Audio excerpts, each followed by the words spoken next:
All right, well, we'll go ahead and continue this on. Like I said earlier, my name is Tim Hartman. I'm a cybersecurity analyst with Freedom Information Systems. I've been in that role for about 2 years, mostly working on internal security processes, improving them, and then also kind of with that DFARS, bringing us into that DFARS realm, and then now CMMC. So the basis of our DFARS and our CMMC is building a policy base and building a good security strategy for the whole company, and then to be able to go on and do DoD work. So we'll be talking about security policies and how they can help small businesses, any business for that matter. So at first, what is a security policy, and does it differ from a regular policy? So it's basically just high-level guidance regarding your IT infrastructure, your IT processes, your data, how you protect it, and what you need to protect. So in that sense, it doesn't really differ from a regular policy, except when it now is starting to deal with your IT and your security and your data. And it's a statement of expectation. So how do we expect to protect this information, and sets a guideline for how we're going to perform our processes and standards throughout the security process. And it's intended to guide decisions to achieve rational outcomes. And security policies are really just one part of your overall security program and your documentation. They're really not supposed to be all-encompassing documents that cover what you're protecting, what your procedures are, what your standards are, and how you're going to implement that and execute it. It's really the lower level base step where you're setting your expectations, you're setting your guidelines, and then that dictates what your process is going to be and what your standards are going to be for how you implement and how you protect that information. And the goal is really to develop a policy that guides behavior to reduce risk. And that's really with just about any policy, is you're guiding behavior to reduce the overall risk later on, dictating how a certain process should run and how it should be implemented and how it should, just the status of it overall. So why do we need security policies? Well, like I said, they help identify and manage risk. And once you identify that risk, you write a policy, or you have a policy to help mitigate that risk. It's high-level documentation of process and procedures by setting the ground rules for how your business operations and how it safeguards its information. And we need policies because compliance dictates it, like Maria was talking about. All these different compliance standards and how they change, and the basis for the artifacts that she was talking about. A lot of these artifacts are going to be your policy statements and how your evidence for why you meet a compliance objective or a compliance requirement. What is the artifact? What's the proof that you are actually compliant? What's the artifact? And a lot of these are going to be policy based. And then with compliance, along with you have your state and federal law. So you have to abide by these laws. It may require a policy. It might not require a policy. And what does a security policy do? They help, like I said, they help guide your procedures, standards, and controls that are put in place to help protect your company and your clients. And in this sense, and where we're all, the government, because that's most of our client is the government. So. And they document your objectives and overall requirements. Policies should be scalable. The more specific you make a policy, the more often you're going to have to change it as technology and processes evolve over time. So you kind of want to make it simple but effective. It needs to be concise.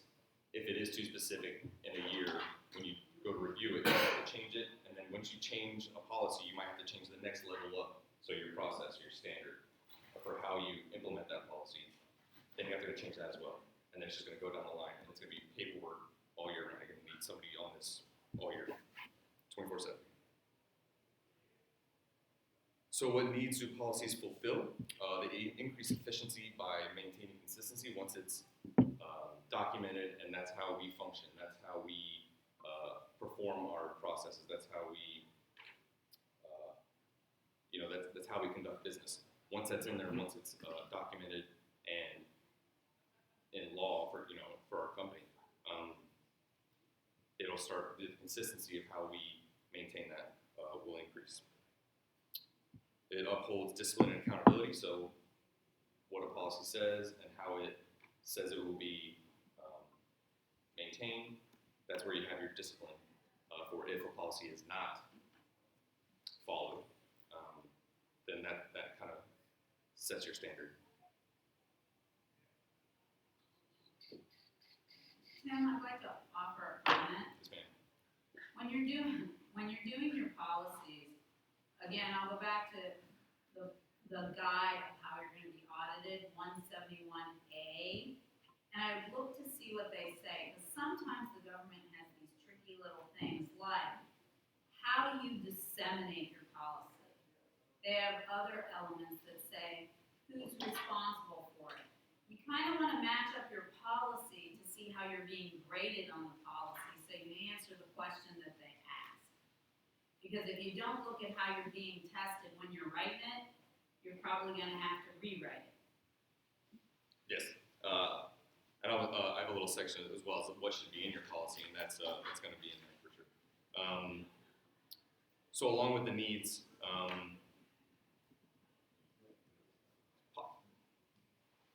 good cyber policies or good security policies, they really indicate maturity.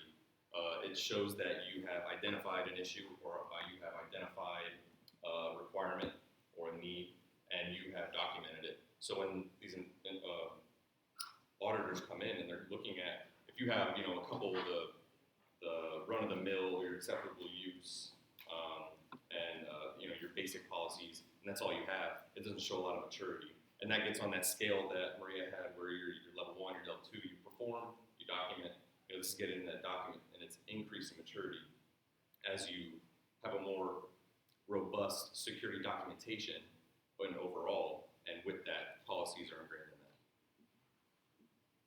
And policies help educate your employees. When you get a new employee, what are they, through orientation, probably 10 times out of 10, they're going to be required to review policies. And that's going to help educate them on how the business functions. And these policies will be right there with you. And I did read something, and I'm not a lawyer. I'll be the first.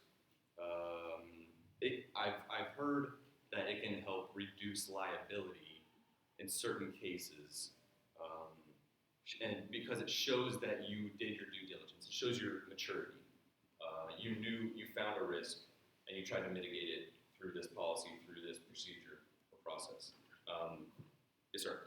I can add to that. Please. The Department of Justice has a sentencing guidelines for federal violations of federal contracting law, and one of the key goals of the guidelines, the key thing in the guidelines is the more you do to avoid screwing up, the less you're going to get punished. And it's not a place people would normally look. It's the DOJ sentencing guidelines. And that's kind of the point I'm trying to make. You're showing that you tried, at the very least. And now, if it was egregious, if you outright went against what your own policies or procedures are, that's a different thing. But if you're trying and it's... You're at the top of the pyramid on punishments. Exactly. Yes, sir. Another good example is the Federal Trade Commission on cybersecurity. If you look at those who've been punished for IoT or for data leakages, it did come down to, did they have a policy, and was their policy sound, and did they follow it, right? Right. That's the key is following. To his point with the DOJ guidelines and the size of the fine, they all tie together. Yep, absolutely. So who should write your cyber policies? Maria was saying earlier, this compliance and policy formulation, sometimes it just gets thrown on the compliance department if you have one, or some other department, or only on one, just the IT guy, just the cyber guy, just the business developer.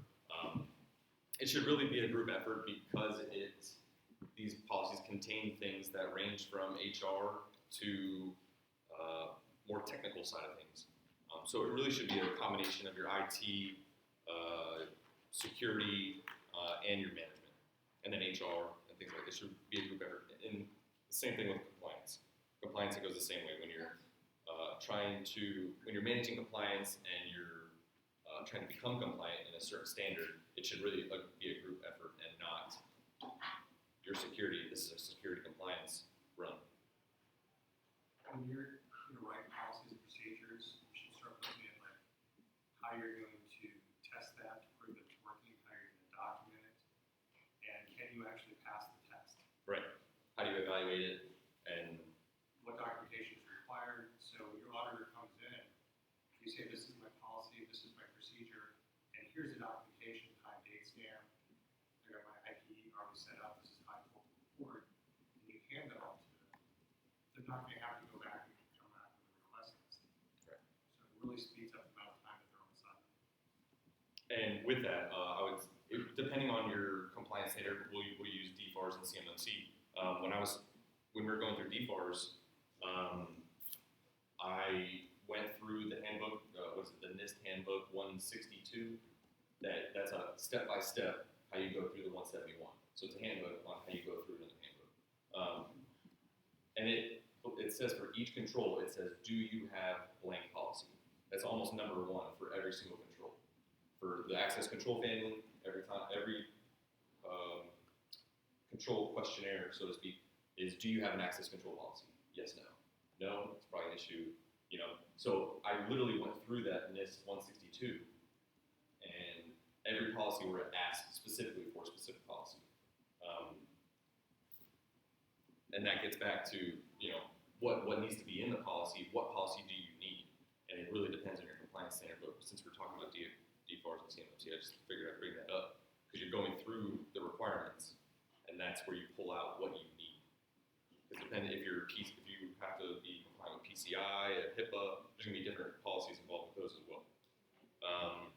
So with who's writing your policies, it's really, the process would be management kind of indicates a need or a requirement, and then IT and security and HR and whoever else can interpret that requirement and develop an approach to fill that need or requirement through a policy, and whether it can be feasibly done.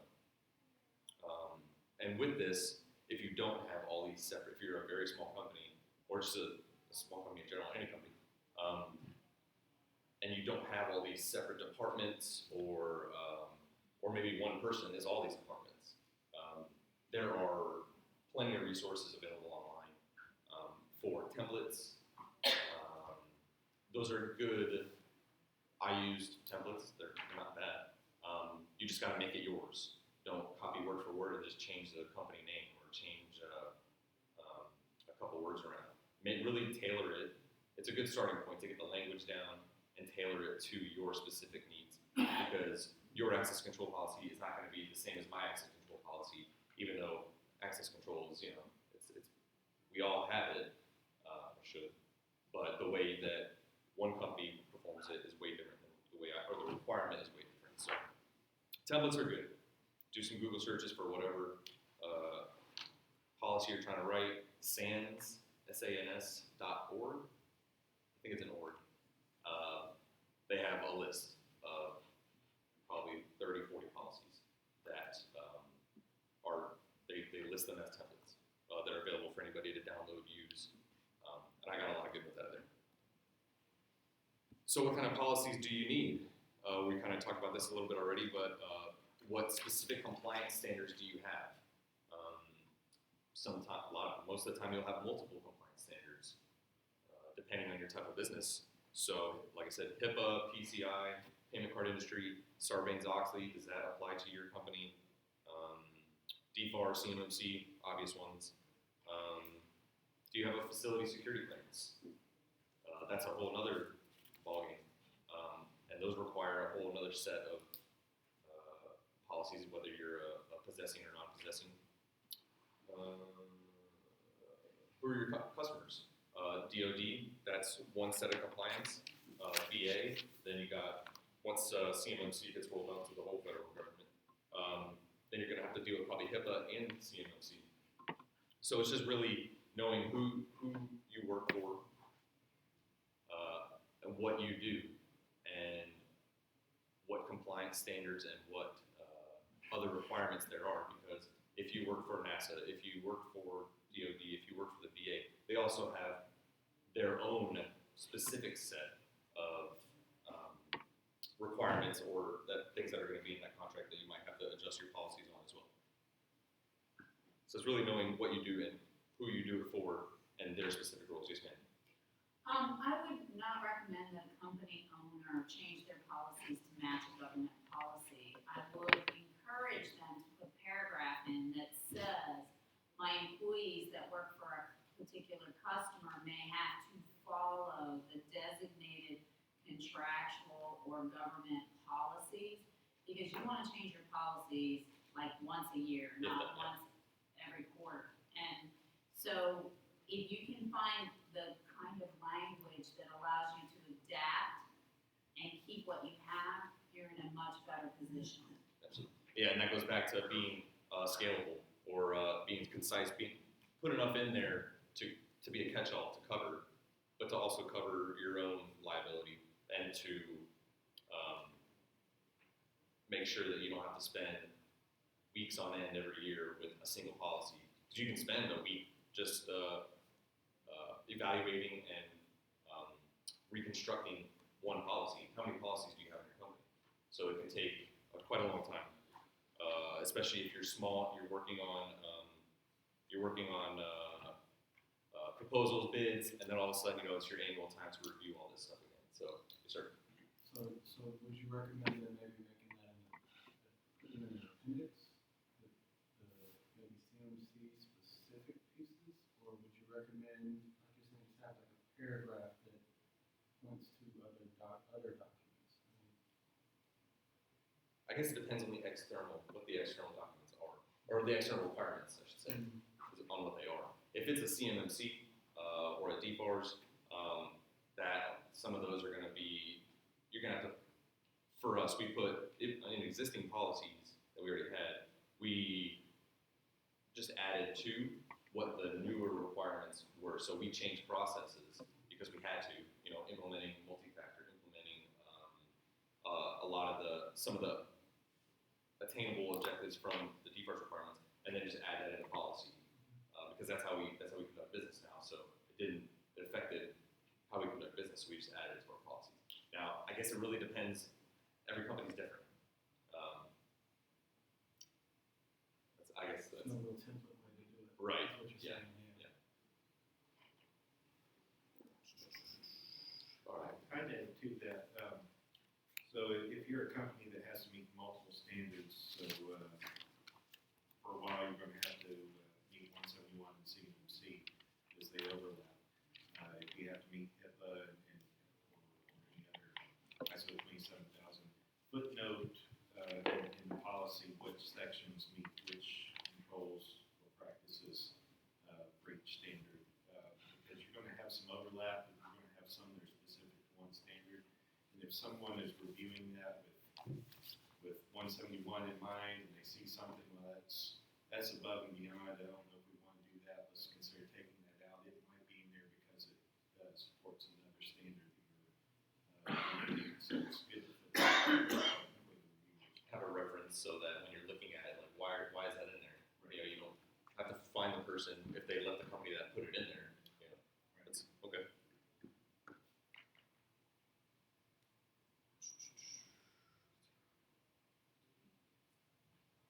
So, what are some common policies that nearly every, if not all, company would have? So this is just a kind of, some generic policies that probably most of us have, and if we don't, should consider getting. not an all-encompassing list, just I wanted to pick a couple out. So acceptable use policy, that's part of your onboarding. How do your new employees or contractors or whoever you're bringing into your organization, how can they use your assets, your data, your information, your networks? So that's a pretty standard one because that sets the baseline of how someone can use your assets and your networks. Access control we talked about a little bit. How they access the information. It's just it outlines a standard for users for anybody. Change management, and this can be not only IT. This can apply to the entire business. But if we wanted to add some IT, we can just add it into that change management policy as a supplement. And that's how you make changes to IT equipment. You probably already have for how you make changes to your business structure or how you conduct business. But now, if you're going to change any IT-related things, security things, it'd be a good idea to formalize that process. Information security policy, that I don't even like that. Because how do you? That's such a broad title. You could literally put anything in there. But maybe that's the point of it. Let me see my notes. IT ops. So it's like a catch-all. It's something that doesn't fit somewhere else. You can probably put it in there. And tells you how your employees should view security. Sure. Incident response. What do you do when you have an incident, data breach, a storm, hurricane? How do you recover? What's your contingency plan? How do you maintain your business if your building catches on fire tomorrow? It's not just data breaches, it's how you maintain your business, how you can keep operations flowing. And that kind of goes right into a disaster recovery. Again, you probably have that for so not too long ago in our building, a vehicle outside, there was a wreck or something and it broke a water main. So we had no water in our building. So no bathrooms. It's hard to operate in a building for 8 hours a day when there's no restrooms. So what do we do? What's our disaster recovery? So we had implemented for us, kind of a teleworking the option and the infrastructure to do it. Yes, sir. What's the difference between incident response and business continuity plan? So I would say incident response is more in that moment. This computer, I just clicked on a malicious link, a terminal window or a command prompt opened up, did some things, I'm not touching it, and it disappeared. What do I do next? Kind of that. And then business continuity is the aftermath. Did it hit my network? Is it ransomware where now all my computers and my servers are broken? What do I do? So I'd say it's more long term, and more on the business side for how you're going to keep regular operations intact. Sir. There's a website called instantresponse.com that has a lot of free templates for instant response with a lot of canned responses for typical incidents. It's a good starting point if you're just starting your instant response policy. And with that, once you start, go ahead. What was the website again? Instantresponse.com.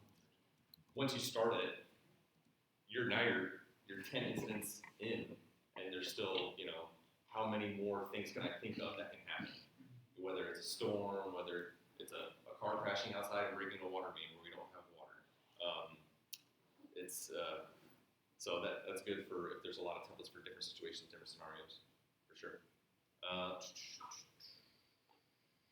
Disaster recovery. Yeah, and especially if you're local here or in Florida, we have this convenient season every year where lots of wind and rain starts to come in. If lots of people lose power, so if your business loses power but your house doesn't, or an alternate location, you have an alternate location for people to work if they have the ability to work. In this day and age, most of the time your alternate location is home. A lot of people, if you have that capacity and that infrastructure to do that. But there's also lots of co-working spaces that are popping up all over the place. company can have if you don't have a lot of people or you have a partnership with another company, you can go work at their building if they have power. If not, so there's options.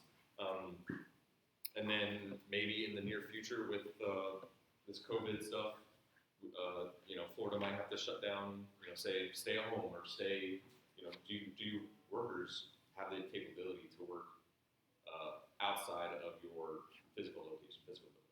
So that's, again, business continuity as well. Going right into that, remote access. How do we access our resources? Remote access policy.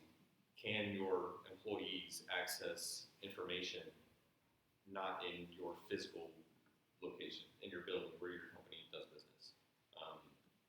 If they can't, if there's a security risk that you chose to mitigate by keeping everything in-house, that's fine. That's how you want to run your business. That's how you want to run your company. That's completely fine. It's up to you. But if they can access remotely, can access from their home or an alternate location at an airport or whatever, that should be dictated and annotated in the road access policy.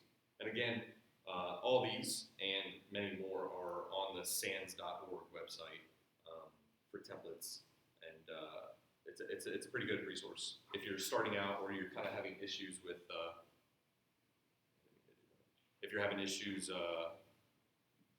kind of getting the language. Where do I you're just looking at the title and I don't even know what to write. So there's good information on it. So you're done. Let's just say you've done all this, you've gotten all your templates, you've gotten all your policies written out, and you're ready to go. So what's next? Well, you do it all over again. You have to, at least many compliance standards suggest auditing your own policies annually.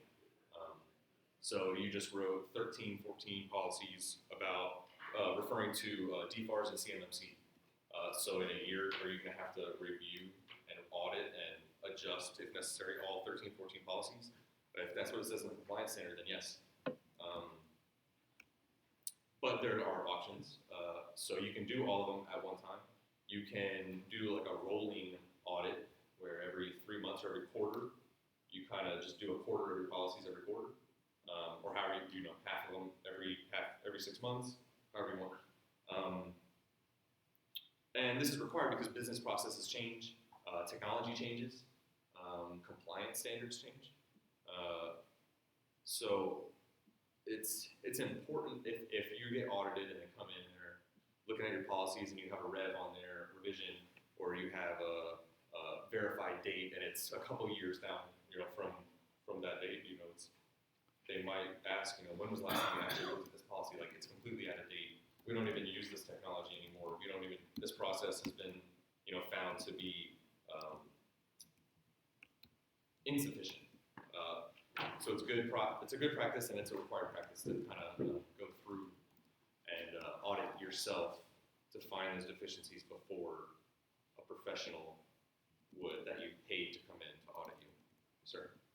So most people have a revision history in their policies anyway where they can track revisions. I like to include a review and revision history because you won't always, every review won't result in a revision, right? But if you're only tracking the revisions, you don't have an artifact to show an auditor that you've been doing the review. So that's a good way to capture that. So when they do look at it, yes ma'am. That's a great point. The follow-up is, even if you don't have time, but you're due for a review by an auditor, you might carry it on a POAM, you might have it underway as a review. They need to be reviewed yearly, but if you have one that's hanging out there and you're documenting that it's under review, you're following it up, there are ways to document the evidence that you are following your process, which allows it to be done. It just is not yet approved or complete. The exception would be FedRAMP. The exception would be some DoD clients. But if you have others, that actually shows that you're working the process. Do you just do a simple limit bar stating that it meets the requirements and no change necessary? Yeah. That way, when the auditor comes in and if they see that there's no change has been done, or you don't have a proof that you reviewed it, absolutely, that's a fantastic idea. So that's really kind of what I wanted to cover.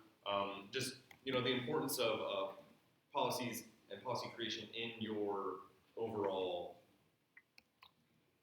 security practices, your overall your documentation as a whole, because it also everything you do, you can have the most secure company in the world, with your practices. But how do you prove that, so to speak? So it's really the foundation, policies and your practices of your overall security stature and your security documentation as a whole, and your strategy, and how you're going to maintain that in the future. So that's really all I had. Is there any other questions, policy, or really anything? Okay. I haven't seen Adam Sheffield yet. He was supposed to come in and talk about the undercroft. Yeah, and I just came in a few minutes ago, walked right past the front desk, and he wasn't there. I know His name was still on the thing. I mean, he's not there. I Oh, know okay. him, so I'm just saying, like, I didn't see him Okay. walking around towards this way. I think I'm the last person that entered the room. All right. We'll take a quick 5. If not, I can give you guys his website. I'll just do that now. If you're local here, he's Adam Sheffield, the Undercroft, TheUndercroft.net. They've got a facility in Ybor. They do training. They have labs. They have collaboration spaces. If you're a one-man operation, they have office space to rent, I believe. I think there's a fee or a subscription type depending on your tier. I'm not a salesman for him. I don't know all the ins and outs, but I've heard him talk about it before. But he's supposed to have some pretty good resources over there. If you're a tinkerer, you just want to increase your skills, check out the website if he does not end up coming in. So we'll give him a couple minutes. If not, I think we need to head over to the other room. But